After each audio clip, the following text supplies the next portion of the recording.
Today we're taking a look at these MLB matches, which are happening on Monday, May 22, 2023, and giving you our team and total picks for today. Welcome back to High Stakes. Before we dive into our video, don't forget to subscribe and to push the notification bell so you don't miss any of our videos. Also check out our Patreon if you want access to our premium picks. Our Patreon is a way for us to help you improve your chances of making more money. You will find the link to our Patreon in the description and comments section below. Playing the Athletics helped a lot, but the Houston Astros woke up on Sunday with an active 6-game winning streak. Their 10-game stretch before Sunday's game saw Houston go 9-1. The Astros also got Jose Altuve back in the lineup as their offense tries to return to their 2022 dominance. Houston is only 17th in runs per game after finishing 8th in 2022. The team is only 23rd in slugging percentage, with one of the lowest home run totals in the league. Houston's strikeout rate is impressive and they're getting healthier, but run production has lagged early for the Astros. This starting pitcher matchup is about even. Everything else appears to favor Houston, especially with how both teams are playing lately. The Astros have a better lineup and a much better bullpen. They're also winning games. Milwaukee has their ace in home field, but that's about it right now. The Milwaukee lineup is struggling to produce runs and facing arguably baseball's top pitching staff.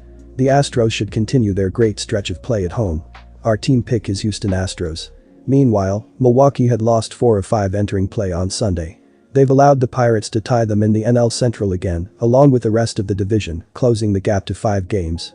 A lifeless offense is the primary culprit, as the club only scored 8 runs in those 5 games, including consecutive scoreless performances. The team has dropped to 23rd in runs per game this season. Milwaukee has some pop, ranking 13th in home runs this season. Rowdy Tellez is leading the way with 10. The Brewers were also 80%, 36/45 in their stolen base attempts before playing on Sunday. If they could cut down on their strikeouts, Milwaukee would probably benefit greatly on offense. As it stands, they're 27th in strikeout rate this season at 25.2%. The Brewers' relievers also haven't been the greatest, with a 4.82 FIP, 29th, and 0.0 WAR, 27th, entering Sunday's slate of games. Fortunately, Corbin Burnes is projected to start, so they may not have a lot of work to do in this one. In his last 2 home starts, Burnes has pitched 6.0 innings, only giving up 1 total run between the 2 outings. Corbin Burnes is the man that Milwaukee wants on the mound, and he'll need to bring his best if the Brewers want to get back on track. Our total pick is under 8 runs. Miami Marlins vs Colorado Rockies. The Marlins come into this series playing their best baseball of the season, trailing only the Braves in the NL East division. Heading into the series finale with the Giants on Sunday, the Marlins have won 5 of 6 games and improved to 10-11 on the road. On Sunday, the Marlins gave up 2 runs in the 6th inning to break a 4-4 tie and fell to the Giants 7-5. The loss spoiled an outstanding day from Jorge Soler, who went 4-for-4 with a home run and 3 RBI in the loss. I like the Rockies here as the better hitting team, particularly at home. The Rockies are hitting .284 in the friendly confines of Coors Field this season, and that includes a .448 slugging percentage and a .718 OBP. They face Cabrera, who has awful road splits this season with an ERA over 6.5 on the road and an 0-3 record. Anderson is making just his 2nd start of the season and pitched well at Coors Field against a Reds team that has similar hitting splits to the Marlins. The Marlins are hitting just .230 on the road as well. Take the Rockies with the money line. The Colorado Rockies had a modest offseason this past winter after finishing in last place in the NL West in 2022. Not surprisingly, the Rockies are off to a slow start this season and once again in last place in the NL West. The Rockies lost the first 2 games of their weekend series in Texas after allowing the Rangers 18 runs combined on Friday and Saturday. On Sunday, while trying to avoid a sweep, the Rockies were instead pounded 13-3 by the Rangers. A 5-run second and a 6-run fifth did in the Rockies as they limp home after a resounding sweep at the hands of the Rangers. The over has hit in 8 of the previous 10 games against one another, so go with the over here. Boston Red Sox vs Los Angeles Angels. Boston won their 4th straight game Saturday as they beat San Diego on the road for the 2nd straight night. The Red Sox entered Sunday 26-20 and stood 4th in the AL East, 7.5 games behind the Rays for the top spot in the division.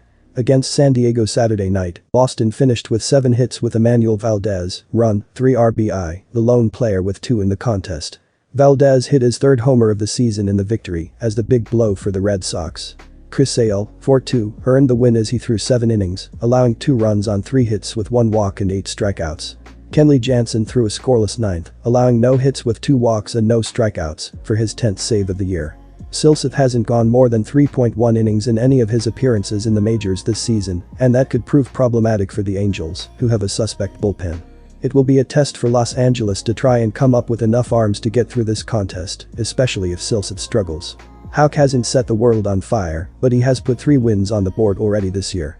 The Red Sox have a good lineup that can dent good pitching, which is not the case of what they are facing here. Boston has some momentum going for them, and they can still flex their muscle, even with missing pieces. Trout and Ohtani aren't enough for the Angels here. Take the Red Sox on the road in this contest. Los Angeles saw their 2-game win streak snapped as they were knocked off in the middle game of their set at home with the Twins Saturday night. The Angels entered Sunday third in the AL West with a 24-23 record, leaving them 5 games behind the Rangers for the top spot.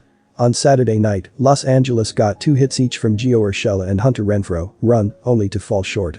Shohei Ohtani hit his 11th homer of the season in a losing effort for the Angels. Patrick Sandoval, 3-3, took the loss on the mound as he threw 4.2 innings, allowing 3 runs on 5 hits with 4 walks and 3 strikeouts, before departing. Chase Silseth is expected to take the mound for this contest as he makes his 6th appearance and 2nd start of the season for the Angels.